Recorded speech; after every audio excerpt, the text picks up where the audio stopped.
This week's reading is from Rays of the One Light, Commentaries in the Bible and Bhagavad Gita by Swami Ananda. Truth is one and eternal. Realize oneness with it in your deathless self within. The following commentary is based on the teachings of Paramhansa Yogananda. In the Gospel of St. Luke, chapter 15, we read the famous parable of the prodigal son. Jesus tells of the man who took the wealth bestowed on him by his father and squandered it in foreign lands, where he fell into evil ways. At last repentant, he returned to his father's home. When his father saw him, he was, as Jesus tells us, moved with compassion, and ran and fell upon his son and kissed him. And the son said unto him, Father, I have sinned against heaven and before thee. I am no longer worthy to be called thy son. But the father said to his servants, Fetch quickly the best robe, and put it on him, and give him a ring for his finger and sandals for his feet. And bring out the fattened calf and kill it, and let us eat and make merry, because this my son was dead, and has come to life again. He was lost, and is found. And they began to make merry. Small-hearted human beings, identified as they are with their little egos, give exaggerated importance to any slight they receive from others. Thus they imagine God, like them, to be petty, unpardoning, and vindictive. In God's eyes, however, when human beings go astray, there is nothing to forgive. All of us are aspects only of His own self. He who made us resides in us. He is not far away from us in some far-off heaven. His call to us always is to return to our own home within.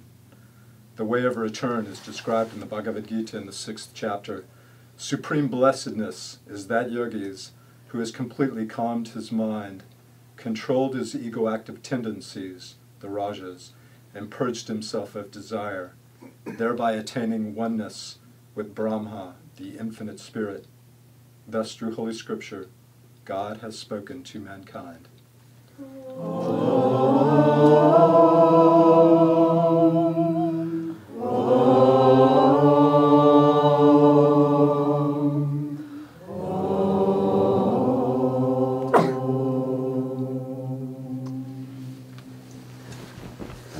Special thanks for Eric for doing that. Thank you. For those who do not know who I am, my name is Nayaswami Pranaba, and I live currently at Ananda village in California, which is somewhere east of here. I'd like to read from Paramahansa Yogananda's Book of Prayer Demands, Whispers from Eternity. Impediments beware, flee my path, I am homeward bound. Through the long corridors of time, stumbling often into pits of error, then lifted out by thy unseen hand, I have walked painfully.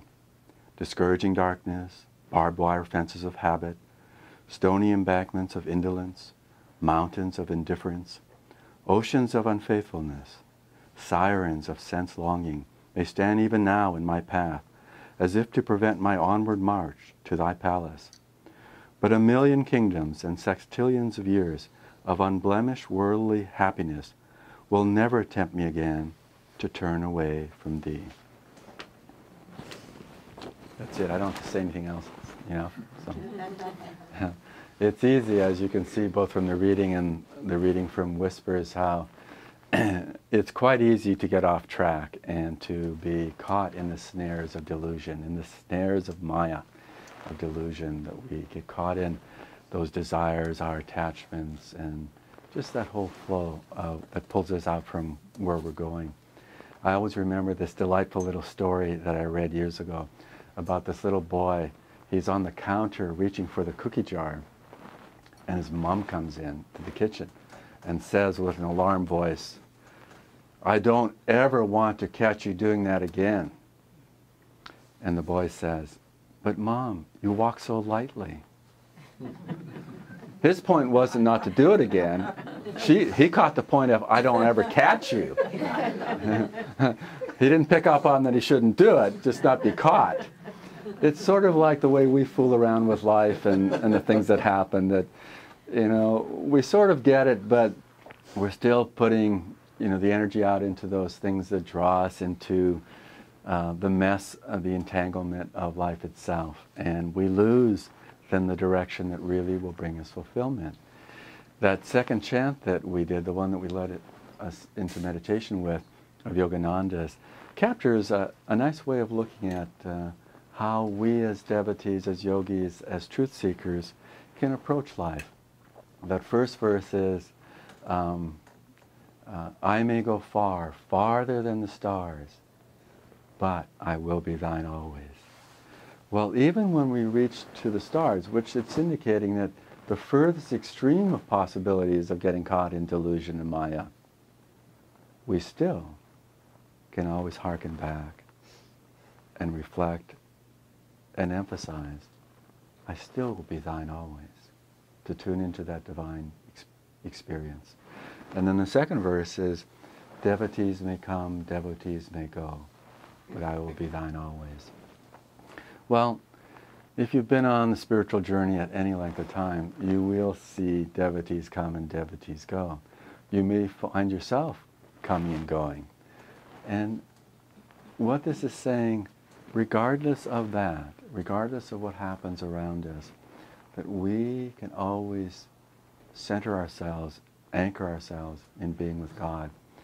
I know, being with Ananda for the years that I've been with it, and the numerous people, the other devotees that I've come to connect with, there's a lot.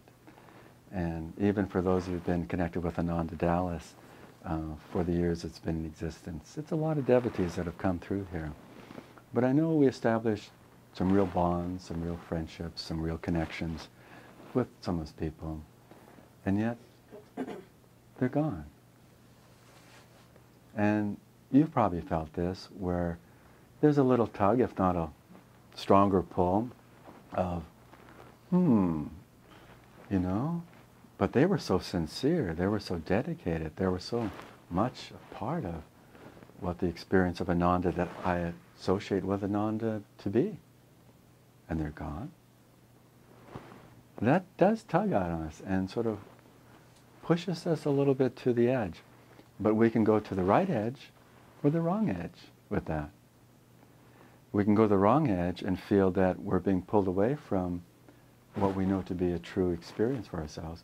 Or it can actually really galvanize us to seeing, of course I want this spiritual path. This is my life. I know even Swami Kriyananda talks about in his autobiography, The New Path, when he was at Mount Washington with Yogananda and with the various other monastics, that he said there was a lot of coming and going. Often you'll hear the phrase that Mount Washington itself was indeed like a hotel, which is what it was originally built for, but people would come and go. And even Swami Kriyananda felt at that time, oh my gosh, that person's left, or that person is left. And then he would reflect, but what would I do but this? What would be my life if not this? And remember, some years later, he was kicked out of that organization, which is even more traumatic when you think about devotees coming, devotees going. What does that look like when we're in that kind of situation? Well, his life was certainly an inspiration for me and for many of us here, I assume, that what he did was suffer at first, great pain because of that, but always hearken back to that Yogananda was his guru and the spiritual path was still his, even though he suffered some doubts and hesitations along the way. But just built gradually from that challenge that was almost pushing him over the precipice to come back into what he knew to be true in that experience. When you think about the life of Rajarsi Janakananda, James Jesse Lynn, who Yogananda said was his most advanced disciple, it's amazing when you read about his life. You know, he was a self-made millionaire many times over, being very young. And he met Yogananda, I believe, in 1931, in one of the lecture tours that Yogananda was doing across the country. But he had this debilitating nervous condition. He was very agitated and restless. He would move his hands sort of, I guess, what we call something similar to Parkinson's disease, but his heart was always in a nervous condition. And immediately when he connected with Yogananda, he went deep in meditation and overcame those conditions. But there was a point not that many years after that he had that experience that he felt the presence of not only Yogananda but the other gurus on our path. And then it all disappeared. It completely went away. And you could say in the traditional Christian mystical tradition, it would be the dark night of the soul. There was no light in his life. There was no sense of connectedness with Yogananda or the other gurus. It was just gone. There was just darkness.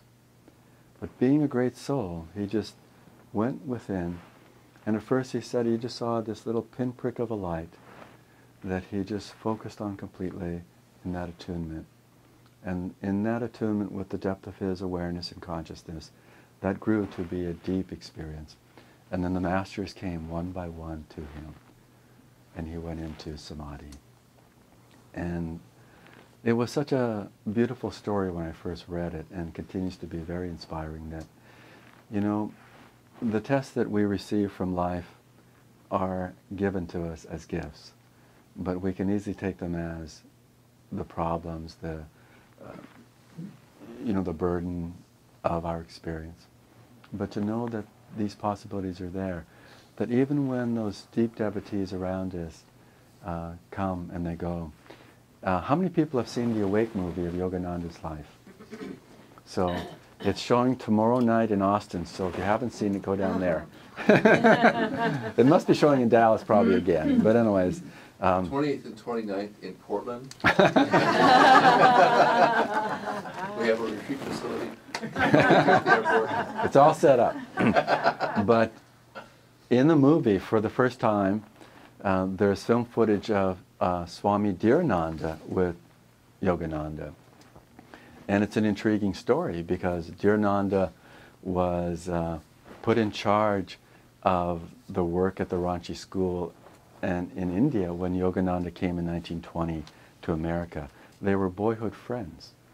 And Yogananda revered Swami Dhirananda so much that he actually brought him over to America in the early 20s to really be a point person for much of the work of self-realization fellowship. And when Yogananda went on his tours across the nation, the Dhirananda was in charge of Mount Washington in Los Angeles. And he was the main teacher. He was actually the person that most people related to as the focal point for self-realization fellowship. It wasn't Master. And Master just put out a couple of books at that time. So there wasn't this real prominent awareness of who Yogananda was. Remember, the Autobiography of Yoga wasn't printed until 1946, and this is in the 1920s. And as it happened, Dhirananda betrayed Yogananda. He tried to take over the work, and he initiated a lawsuit against Yogananda. And a lot of us have never heard that story. I mean, I've heard the story many, many times, but to watch the film, Dhirananda in the film is very magnetic, very deep spiritually, and very magnetic with a lot of power and energy. You can feel that just watching the live footage from the 1920s. But the fact that I'm sure many people related to him, again, in this wonderful way, and then he was gone. Not only he was gone, he sued Yogananda and the work. And you think, what's in the cosmic plan of things to have that happen? But again, this is where we can get waylaid if we're not coming back to the central part of why we're really here. And then that last verse in the chant that says, "When I die, look into mine eyes, and they will mutely say, I will be thine always." And it's metaphorical. I mean, it's a great thing to think when we die that that'll happen, but it's metaphorical, meaning that it's now. That when we are at that point of of either releasing everything or things are taken away from us, look into mine eyes. Their reflection is you, God. That reflection is that divine consciousness. Look into mine eyes. They will mutely say, I will be thine always. It's a powerful chant just to really collect in your consciousness and to really remember as you go through the daily activities of life, because Maya is designed to pull us away from our true home. And it has a great force. I remember one time Swami Kriyananda saying this when I was there. He said, it's really, really important to have great respect for delusion, for Maya. Don't think that, hey, I've been meditating for a long time, no sweat, I'm okay. It's exactly at that point that you're going to get slapped around, and pushed into the deep end of all those things that are whirling around from past karma, whatever, and then it just feels like it's hopeless. I don't even feel that I'm a devotee, and you get into this sense of low self-esteem that, golly, I've been meditating for these years and I don't see the spiritual eye, I don't go breathless, I don't levitate, it's just, you just sort of feel like, wow, is this worth it? And I think most of us that are serious on the spiritual path have had hints of that. Maybe just vapors of it rather than a full-on onslaught experience. But I remember years ago, a long, long, long time ago, probably 30, 40 years ago, at the end of the day, just really realizing all the challenges that were there in my life, and realizing that I'd been more like the prodigal son that had gone off, in some direction, shot off from what I truly knew to be my own true experience, and just realized that. I just thought, this isn't really where I want to be. I was continuously meditating at that time, day after day, but I could feel I was being pulled into these desires and these attachments. And then I thought at the end of the day, I just want to be in my home. I just want to be where it's real for me. And I knew that. Even these pulls were still there, festering their energies around me and, putting a veil over some of that vision. But I just thought, I'm going to listen to my heart rather than my mind. And I just went inside and felt that clarity. Well, actually it was, to tell you the truth, just partial clarity in my heart. But I could feel it more than realize it or think it. And just said, I really just want you, God. I really just want this experience of being one with you. And, for most of us, what the heck does being one with God mean? It becomes vague. And at that time, it was pretty vague in my mind when I was approaching with that prayer or that affirmation more. But once I started to hear more of Yogananda's teachings and read them more, his emphasis on this concept of Satchidananda really made it all fit together. And the way that Yogananda expressed it was a little bit more enlivened, that it's the ever-existing, ever-conscious, ever-new joy of bliss. That ever-existing means that it's always there. The experience of the divine is always with us.